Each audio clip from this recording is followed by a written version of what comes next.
ಶ್ರೀ ಗುರುಭ್ಯೋ ನಮಃ. ಶ್ರೀಮತೆ ರಾಮಾನುಜಾಚಾರ್ಯಾಯ ನಮಃ.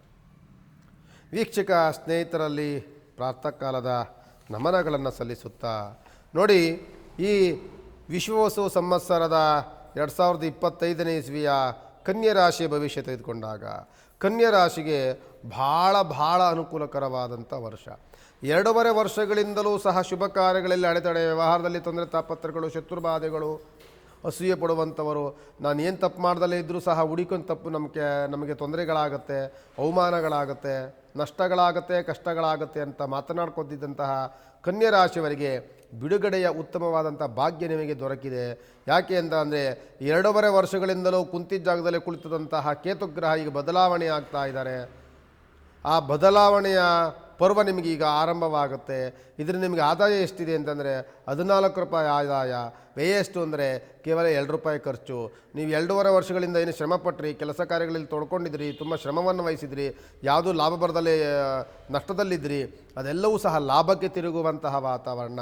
ಪ್ರಾಜೆಕ್ಟ್ಗಳು ಒಳ್ಳೊಳ್ಳೆ ಪ್ರಾಜೆಕ್ಟ್ಗಳು ನಮ್ಮ ಕೈಗೆ ತಪ್ಪೋಯ್ತು ಅಂತ ಅಂದ್ಕೊಳ್ತಿದ್ದರು, ಅದೆಲ್ಲವೂ ನಿಮ್ಮ ಕೈಗೆ ಮತ್ತೆ ಬರುವಂತಹ ಅನುಕೂಲಕರವಾದಂತಹ ವರ್ಷ. ಓದುವಂಥ ಮಕ್ಕಳಿಗೆ ನೆನಪಿನ ಶಕ್ತಿ ಕಡಿಮೆ ಆಗ್ತಿತ್ತು, ಕಾನ್ಸಂಟ್ರೇಷನ್ ಡೌನ್ ಆಗ್ತಿತ್ತು ಅನ್ನುವಂಥವರಿಗೆ ಉತ್ತಮವಾದಂಥ ನೆನಪಿನ ಶಕ್ತಿ. ಬಿಸ್ನೆಸ್ ಮಾಡುವಂಥವರಿಗೆ ಲಾಸಲ್ಲಿ ನಡೀತಿದ್ದಂಥ ಬಿಸ್ನೆಸ್ಸು ಉತ್ತಮವಾದಂತಹ ಲಾಭ ಗಳಿಸುವಂಥ ಬಿಸ್ನೆಸ್ ಸಿಗುವಂತಹ ವಾತಾವರಣ ಕನ್ಯಾ ರಾಶಿಯವರಿಗಿರುತ್ತೆ. ಕನ್ಯಾ ರಾಶಿಯವರಿಗೆ ವಿಶೇಷವಾಗಿ ನಾನು ಹೇಳಬೇಕು ಅಂತ ಅಂದರೆ, ಕನ್ಯಾ ರಾಶಿಗೆ ಈಗ ಆರಂಭವಾಗಿರುವಂಥದ್ದು ಶನಿಯ ದೃಷ್ಟಿ.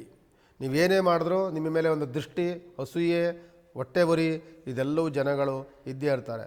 ಆದರೆ ಹೋದ ವರ್ಷಕ್ಕಿಂತಲೂ ಈ ವರ್ಷ ಉತ್ತಮವಾದಂಥ ವರ್ಷವಾಗಿ ಕನ್ಯಾ ರಾಶಿಯವರಿಗಿರುತ್ತೆ.